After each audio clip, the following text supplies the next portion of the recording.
Hello, humans, and welcome to another episode of Gen X Gamer. You're ready for the PlayStation 6, but are you ready for the PlayStation 6 price?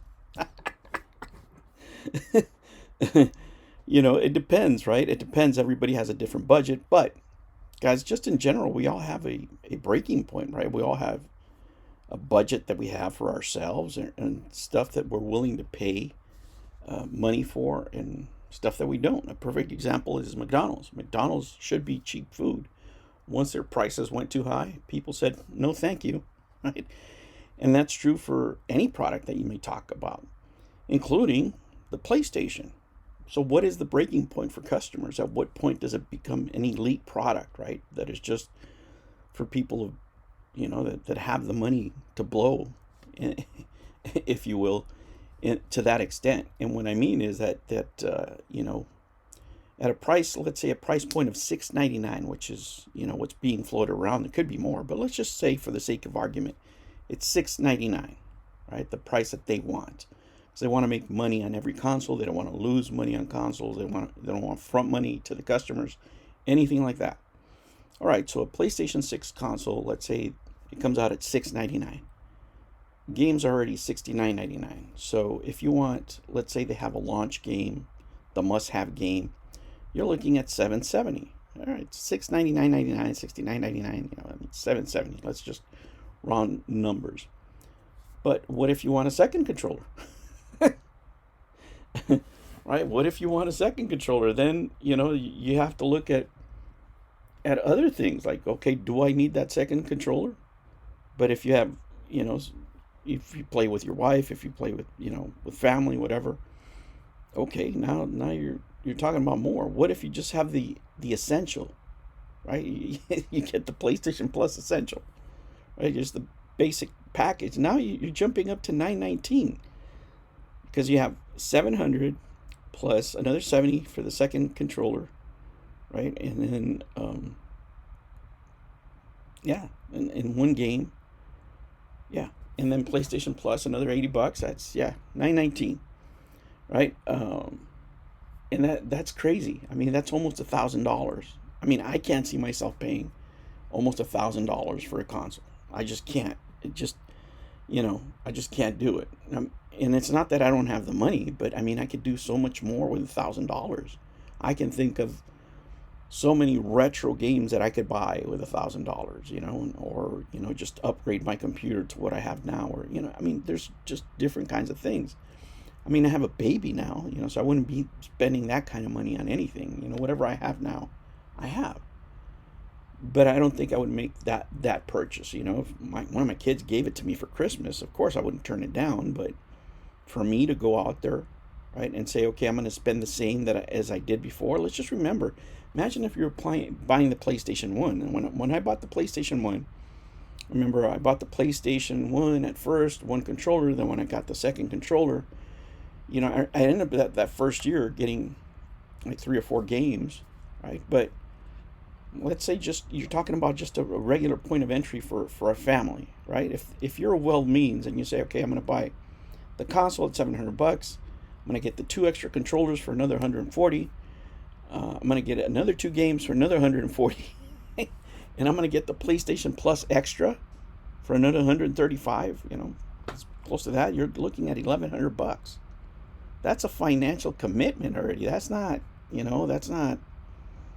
money to laugh at.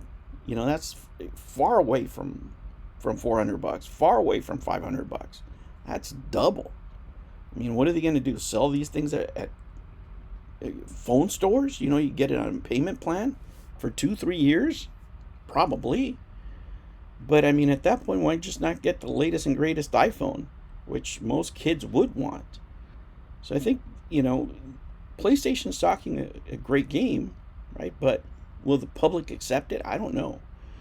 See, the thing is with PlayStation, they are the market leader, no doubt. But their profit margins are crap. They're terrible. At one point, they were like 6%. That's far away from the 30%, for example, that Microsoft wants to make. That's why their prices are so high. That's why that new handheld they have is almost $1,000, right? For the good model, right? The entry model's, half of that. But But still, it's a lot of money. It's a lot of money, and when you look at something like the Steam Deck, you know, I mean, I want. Don't get me wrong. I want to play Kojima's games, but not for $1,000, not for $1,100. I don't. I think that's just too much. At that point for me, it's done, and it's not that I don't have the money. I just have better things to do with $1,100 than give it to Sony. There isn't anything that they're producing that I would say, man, I gotta have that. And I love Death Stranding too, right? For me, my limit is this PlayStation, the PS5, and that's gonna be it for me. If the prices that they're announcing are what they're saying, for me, I'm out. I'm out. I can't do it. Because, I could just wait a year and play the same games on Steam, because in order for these companies to be profitable, they've figured out we need to sell our games on PC. So it's just a delay of a year. Can I wait a year to save, $1,100, whatever it is? Yeah, of course. And you save a lot more games on Steam. That's why the market is dropping so much. I mean, that's why hardware sales are down. So I hope they readjust the price and they readjust their thinking with these latest sales figures, because customers are already turning, they're already going McDonald's on these guys. We're not paying that, man. Come on. I mean, these guys want $120 per game, which, I mean, if you make the game worth it, I mean, how many hours? And people don't want, games that are 150 hours. It's just a different market today, and they're seeing it. And the other thing that I don't think people are accounting for a lot is, retro gaming and everything else that is coming in, because, you can get libraries of games, from China, from other places. You can sign up for services, Game Pass, whatever, those type of things, right? And there's great deals on games that you can own on PC. But I think that the PlayStation 6 really is going to be the drumbeat for the industry, and you're going to see a line. And maybe PlayStation just says, you know what, we could be the market leaders and just make 6%, or we could just sell our games at the price we want and keep a good healthy margin, good healthy profit margin, and sell less. We're okay with that, and we'll make it up on the PC end. It could be, guys. It could be, but AAA gaming, as we knew it, I think, is about to change, where it's going to be two classes of gamers. There's going to be console gamers that are going to be quote unquote elite, because you're willing to spend $1,100 a year to have the console. And there's going to be the rest of us that are just like, nah, I don't care what kind of grades my kid gets. I'm not spending $1,000 in a console. I'll buy you a computer. I'll buy you the latest cell phones. I'll buy you something else. But $1,000 for pure entertainment is crazy, because the way we got into this racket, right?